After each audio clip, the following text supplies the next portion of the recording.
आने वाली 25 तारीख को लोकसभा चुनाव होने वाले हैं और मेवातीन की ये शिकायत आ रही है कि ये वोट नहीं डालते, इनकी परसेंटेज बहुत कम है। अब की बार ऐसे अंधाधुंध वोट डाल दो जैसे हमारी टीम एसआरएच में अभिषेक शर्मा और हेड ने अंधाधुंध रन बना दिए, ऐसे ही अब के वोट डाल दो और ये शिकायत दूर कर दो। बस ये अपील है आपसे हमारे कहने पे, अब के वोट परसेंटेज बढ़ा दो और अपना मतदान का सही यूज करो। हरियाणा में 25 मई 2024 को जो लोकसभा चुनाव होने जा रहे हैं उसके मद्देनज़र जिला प्रशासन ने बहुत सारी इसके लिए मेजर्स लिए हैं, बहुत सारे कदम उठाए हैं। इसमें सबसे पहला कदम जो है वो ज़्यादा से ज़्यादा लोगों को मतदान करने के लिए जागरूक करने की मुहिम है। इसके अंतर्गत हमने स्वीप एक्टिविटीज़ के तहत बहुत सारे कदम उठाए गए हैं, जिसमें लोगों को जागरूक करना, जगह जगह जाकर लोगों को मतदान के लिए शपथ दिलवाना, ब्रांड एम्बेसडर्स या जो इस तरीके के इन्फ्लुएंसर्स हैं जो मेवात में अच्छा इन्फ्लुएंस रखते हैं, उन लोगों से उनको जिला प्रशासन के साथ मिलके लोगों से अपील कराना। और इस तरीके के और भी हमने काफ़ी कदम उठाए हैं जिससे कि लोग ज़्यादा से ज़्यादा मतदान करने के लिए जागरूक हों और जाके अपने मतदान का प्रयोग करें। सर, इसमें भी जो हमारी स्वीप एक्टिविटीज़ है ये उसके अंतर्गत ये एक मुहिम है जिसमें कि लोगों को जागरूक करने के लिए हमने इस तरीके के होर्डिंग्स और बैनर्स लगाए हैं सो दैट लोगों को पता चले कि 25 मई को हमारे यहाँ पर वोटिंग होने जा रही है और लोग इसके प्रति जागरूक हों और वो खुद भी और अपने आसपास जो अपने पड़ोस में रहने वाले लोग हैं उनको भी इस चीज़ के लिए जागरूक करें कि हमें 25 तारीख को जाकर ज़्यादा से ज़्यादा मात्रा में वोटिंग करानी है। और जिला प्रशासन की तरफ से भी यही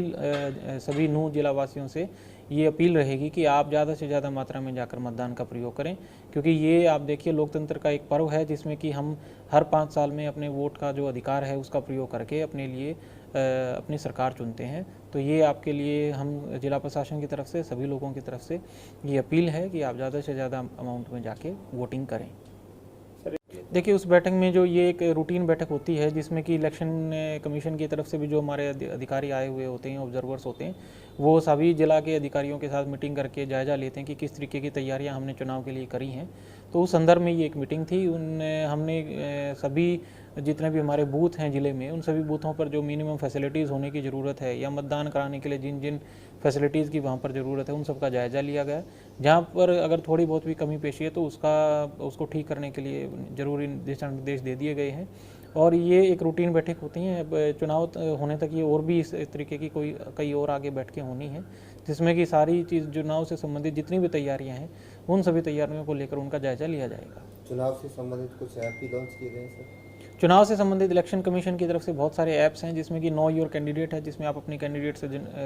संबंधित सभी जानकारियाँ ले सकते हैं। उसके अलावा जो सी विजिल ऐप है जिसमें अगर एमसीसी से संबंधित अगर कोई भी इस तरीके का वायलेशन होता है तो उससे रिलेटेड अपनी कंप्लेंट वहाँ पर डाल सकते हैं। और भी डिफरेंट ऐप्स हैं जो आप इलेक्शन कमीशन ऑफ इंडिया की वेबसाइट पर जाकर देख सकते हैं। सर, कल बैठक में कुछ नए बूथ्स बनाने की भी बात सामने आई थी कि इस बार कुछ नए बूथ बढ़ाए गए हैं, क्या कहेंगे? जो नए बूथ बनाए गए हैं ये वो बूथ्स हैं, ऑक्सिलरी बूथ्स हैं, जहां पर मतदाता की जो संख्या है वो 1500 से ज़्यादा है। तो इलेक्शन कमीशन ऑफ इंडिया के गाइडलाइंस के अनुसार